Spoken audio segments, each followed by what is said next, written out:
कुछ लोग ऐसे होते हैं जिन लोगों की बहुत ज़्यादा हैबिट होती है गुटखा खाने की, तंबाकू, सुपारी, या फिर वो बहुत ज़्यादा नशा करते हैं। जितने भी प्रोडक्ट्स होते हैं नशा के, उन लोग मैक्सिमम उन सब चीज़ों का उपयोग करते हैं। उन लोगों के मुंह में आपको एक अलग से संरचना देखने को मिलती है जो कि गोभी के आकार की होती है। जो गोभी का फूल आता है, जो कॉलीफ्लावर होता है, उसकी जैसी संरचना या उसके जैसे जख्म जो है मुंह के अंदर देखने को मिलने लगते हैं। तो ये फूल गोभी जैसे जो जख्म होते हैं उन्हें क्या कहते हैं, होने के क्या कारण होते हैं और कैसे इसका ट्रीटमेंट किया जाता है, कैसे ये ठीक होता है, कहीं ये कैंसर तो नहीं हो जाता है, ये सारी चीज़ों के बारे में इस वीडियो में मैं डिटेल्स में बताई हूँ। इसीलिए अंत तक बने रहिएगा। मन में कोई भी क्वेश्चन हो तो प्लीज़ कमेंट कीजिएगा, बहुत जल्द उसका आंसर करेंगे। टाइम को बिना वेस्ट किए वीडियो को आगे बढ़ाते हैं, बने रहिए वीडियो में। हेलो दोस्तों, कैसे हैं आप सब? मैं आपकी डॉक्टर ज्योति पांडे।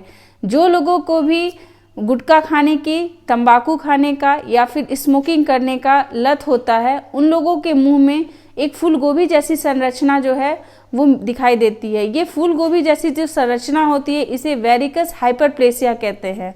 हाइपरप्लेसिया जो वर्ड होता है इसका मतलब होता है कि जो मुंह के अंदर की जो सेल होती है उनके जो नंबर्स हैं अगर वो संख्या में बढ़ने लगती हैं तो वो हाइपरप्लेसिया कहलाती हैं। वेरिकस हाइपरप्लेसिया जो होती है वो 6 से लेकर के 8th डिकेड, मतलब 60 से लेकर के 80 वाले उम्र के जो लोग होते हैं जिन बहुत लंबे समय से बैड हैबिट्स को फॉलो करते आ रहे हैं, अक्सर उन्हीं लोगों में ये वेरिकस हाइपरप्लेसिया जो है वो देखने को मिलता है। वेरिकस हाइपरप्लेसिया कोई कैंसर नहीं है, लेकिन वेरिकस कार्सिनोमा जो है वो एक कैंसर है और वेरिकस हाइपरप्लेसिया को वेरिकस कार्सिनोमा में कन्वर्ट होने में ज़्यादा समय नहीं लगता है अगर आप इसका प्रॉपर ट्रीटमेंट नहीं लेते हैं। तो सबसे पहले तो ये जानना जरूरी है वेरिकस जो हाइपरप्लेसिया होता है वो कहाँ पर हो सकता है। तो ये हमारे मुंह में किसी भी भाग में हो सकता है। ये जरूरी नहीं है कि हमारे ओरल कैविटी है या जो हमारी मुंह है उसके ये पीछे के जबड़े की तरफ ही देखने को मिले। ये हमारे जीभ के ऊपर भी हो सकता है, लिप के ऊपर भी हो सकता है, हमारे जो म्यूकोजा होती है, साइड चिक की जो म्यूकोजा होती है वहाँ पे भी ये देखने को मिल सकता है। अगर आपको वेरिकस हाइपरप्लेसिया एक बार हो चुका है तो आपको सबसे पहला तो काम ये है कि आपको तुरंत ही अपने डेंटिस्ट के पास जाना चाहिए। डेंटिस्ट जो हैं वो भी स्पेशलिस्ट डेंटिस्ट होने चाहिए। जैसे कि आपको ओरल मेडिसिन और रेडियोलॉजी के जो डेंटिस्ट होते हैं उनके पास आपको जाने की ज़रूरत होती है। तो आपका ये जो वेरिकस हाइपरप्लेसिया जो है वो वहीं पे रुक जाता है, वो कंट्रोल हो जाता है मेडिसिन से और उनके जो ट्रीटमेंट होते हैं उससे, और उस जो कैंसर में कन्वर्ट हो सकता था वो रुक जाता है। बहुत ही कम चांसेस होते हैं कि आप खुद से देख करके ये डिटेक्ट कर सके कि आपको वेरिकस हाइपरप्लेसिया है या फिर वेरिकस कार्सिनोमा है। लेकिन हाँ, कुछ ऐसे लक्षण हैं जिसको कि देख करके आप अंदाज़ा लगा सकते हैं। जैसे कि अगर किसी को वेरिकस हाइपरप्लेसिया हुआ है, मतलब कुछ फूल गोभी जैसी अगर संरचना आपके मुंह में देखने को मिल रही है और उसके साथ साथ अगर लॉस ऑफ एपेटाइट हो रहा है, मतलब भूख कम लग रही है, भूख नहीं लग रही है, अचानक से बॉडी का वेट जो है वो कम होने लगा है, मतलब आपके वजन जो है वो लगातार फ्रीक्वेंटली घटते जा रहे हैं, आपको गले में भी दर्द होना स्टार्ट हो गया है, आपको खाना गटकने में अगर दिक्कत हो रही है, तो ये सारे जो लक्षण होते हैं वो कैंसर के लक्षण माने जाते हैं। और कैंसर वाले जितने भी पेशेंट होते हैं उनके जो मुंह होते हैं जब वो खोलेंगे या बात करेंगे तो बहुत अजीब सा एकदम वर्स्ट टाइप का जो स्मेल है वो महसूस होता है। वो सामने वाला जो है ये फील करता है कि उनके मुंह से बहुत गंदी बदबू आ रही है। तो इस टाइप के कोई भी लक्षण अगर आपके मुंह में भी बनने स्टार्ट हो गए हैं तो आपको बिल्कुल भी देरी नहीं करनी चाहिए।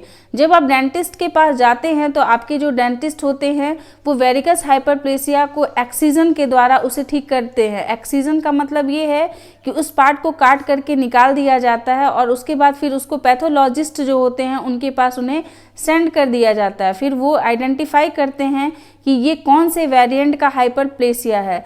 जैसे कि जो वेरिकस हाइपरप्लेसिया होते हैं इसमें 2 तरह के वेरिएंट होते हैं।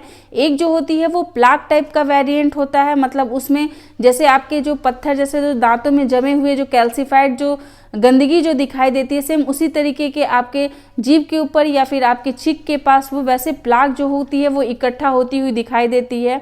और दूसरा जो होता है वो मास वेरिएंट होता है जो कि नॉर्मल है, जो कि कॉलीफ्लावर शेप का आपको दिखाई देगा। तो ये दोनों वेरिएंट में से कौन सा वेरिएंट हुआ है इसका आइडेंटिफिकेशन के लिए पैथोलॉजिस्ट की ज़रूरत होती है। पैथोलॉजिस्ट जो होते हैं वो आइडेंटिफाई करते हैं और उसके बाद जो है वो ट्रीटमेंट प्लान किया जाता है। कुछ कुछ जो हाइपरप्लेसिया होती है या जिनके जो ग्रोथ होते हैं बहुत ही कम होते हैं, तो उन्हें एक बार में ही एक्सरसाइज करके हटा दिया जाता है।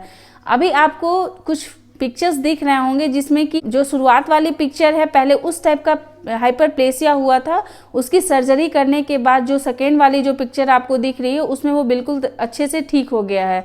तो ये जो है वो अगर आपके लास्ट के दांत की तरफ अगर हुआ है तो भी एक्सिजन किया जा सकता है उसका, और ट्रीटमेंट बहुत अच्छे होते हैं।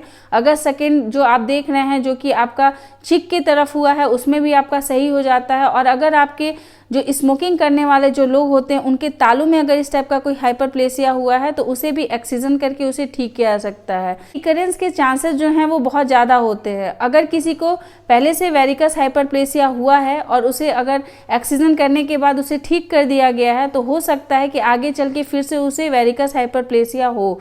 तो आपको हर 3 महीने के बाद आपके डेंटिस्ट से आपको मिलने की ज़रूरत है। ये बहुत ज़्यादा ज़रूरी है क्योंकि वेरिकस हाइपरप्लेसिया को कैंसर्स में कन्वर्ट होने में टाइम नहीं लगता है। और अगर आप डेंटिस्ट से हमेशा मिलते रहते हैं तो फिर ये कंफर्म हो जाता है कि आपका जो ट्रांसफॉर्मेशन होने वाला है, जो बेनाइन कंडीशन में था वो बेनाइन में ही रह जाएगा।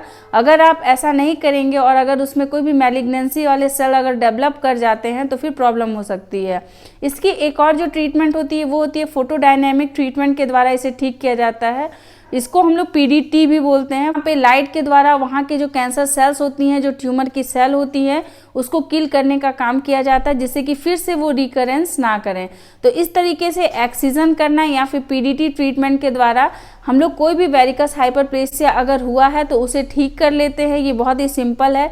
तो हर कंडीशंस जो होती है वो बहुत ज़्यादा डेंजरस नहीं होती है। अगर मुंह में कोई भी एक्स्ट्रा टाइप का कोई भी ग्रोथ अगर दिखता है तो यही सोच करके कि ये कैंसर हो चुका है आप ट्रीटमेंट लेना बंद कर देते हैं, या बहुत ज़्यादा मेंटल आप अपने ऊपर प्रेशर डाल देते हैं, स्ट्रेस के लेवल को बहुत ज़्यादा बढ़ा देते हैं, तो शायद ये पहले उतना हार्मफुल नहीं था, लेकिन अगर आप उसका ट्रीटमेंट नहीं लेंगे तो ये हार्मफुल हो सकता है। तो इसीलिए आपको ज़रूरत होती है अपने डेंटिस्ट से कंसल्ट करने की। आपको अपने मुंह को कम से कम वीक में एक बार अच्छे से चेक करना चाहिए कि इसमें कोई भी चेंजेस हुए हैं या नहीं हुए हैं। हाइपरप्लेसिया का सबसे कॉमन ट्रीटमेंट यही होता है कि जिस दिन आपके मुंह में कोई भी अलग सा ग्रोथ अगर आपको दिखने को मिलता है तो आपको उसी दिन से आपको जितनी भी अपनी बैड हैबिट्स हैं उसको छोड़ना होता है। चाहे वो कोई भी सुपारी के प्रोडक्ट्स हों या फिर टोबैको के प्रोडक्ट्स हों, सारे प्रोडक्ट्स को आपको तुरंत ही बंद करने की आवश्यकता होती है।